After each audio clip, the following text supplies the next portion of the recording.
So next, we're going to do what I call number one. I always say you're always in number one, okay? Meaning, so if you can see in the mirror, there's a post back there. So in New York City, we always have posts, you know, so I say you want to stand just like the post. And without the post, this building cannot stand. And that post is going all the way up through the floors, holding up the ceiling, the roof, and it goes all the way down through the floors into the ground. So this idea is very important, what number one really means. It's not, you know, standing up like this, or like this, but it's really sensing that your weight, that energy is going up, the back of your neck, and down into the floor. So the first thing that we try to do is, because your brain is in your head, it's very important that you balance your head. So we do this with your fingers. You lace your fingers, okay? And then if you push forward, push your head forward and push your hands back, and I'm thinking to bring my elbows back like that, okay? So that if I keep pushing forward and pushing back, then you should feel the muscles in your back here and up the back of the neck. And you want to think your elbows here. So this is the first way you learn to, okay, relax, that you learn to balance your head, all right? That's one of the things, and you can do it throughout the day. This is good, because everybody ends up doing this, especially if you're at the computer and the desk, all right? So then the next thing we do is ears. So I always say, pick up your ears and pull your ears up and back. So again, that this is pulling you back so that you feel you're stretching your neck here from the shoulders, so it's always up, and this is back. So when you're actually learning to dance more and more, this becomes one of the important commands for you. I keep saying ears back, because otherwise what happens is there's a tendency to do this, to lean forward, and to say, I say drop your ears. So you see what happens when you drop your ears? Your head's here, so it's going to be hard for you to dance, to move your feet. So with your ears back, and you have that sense of the muscles here in your back, and ears back like that, then your head is balanced, and then you'll be able to dance and move your feet like that. So the other thing that you need to be aware of is that there are what we call cycles of energy. So the energy is going up the back of your neck, and it comes down your face, down the front. It comes up the bottom of your body, up the front of your body rather, okay, without lifting your ribs. So your chest is always high, and your hips are high. And actually in ballet dancing, we say you always have a very high center of gravity. So there's always that awareness, your hips up and forward. So anyway, energy is going up, it's coming down. It's going up, and it's going down, down your back. And you want to think that if you could just drop your tailbone like you have a long tail, relax your back, and you try to think of always keeping your pelvis level, that you don't do this, and you don't do that. That is just level. So as soon as I'm doing this and I say level, I'm already squeezing here, you know, because this is what has to balance your pelvis. So I want to think the weight is coming up the back of the legs, and it goes through the hip, and it goes down the front of the legs to your toes. So once more, just to review, this is always up, and this is down. So that's why your face is relaxed, okay? And this is up, your chest is up, your hips are up, your back is relaxed, you drop your tail, your hips are forward. Okay, so forward, and you feel the weight is reaching your toes. We're always thinking hips to toes, hips to toes. That is how you want to stand. And actually, this is how you want to stand all the time. You don't ever want to be standing back here.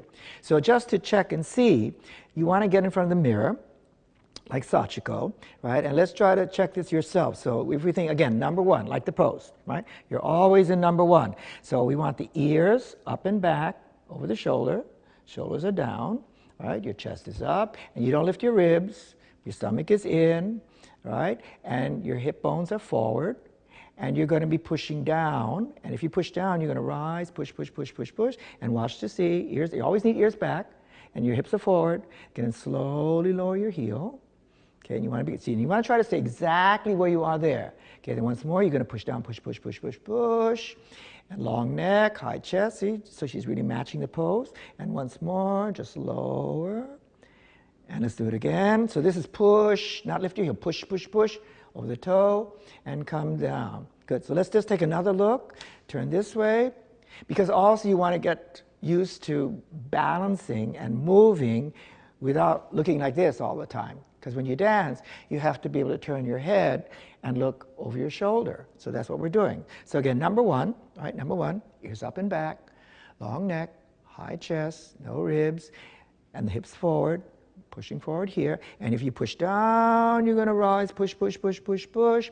And your weight is still going down into the floor, into your toe, into your toe. Okay, then slowly to come down, right? And again, if you push, so that's the test of your balance. That if you push down, you should go right up. Okay, and slowly to lower. And once more, push. You're always in number one. And come down. So also, I want to talk about one more thing, which is that you have to breathe sometimes. You look a little bit like you're holding your breath.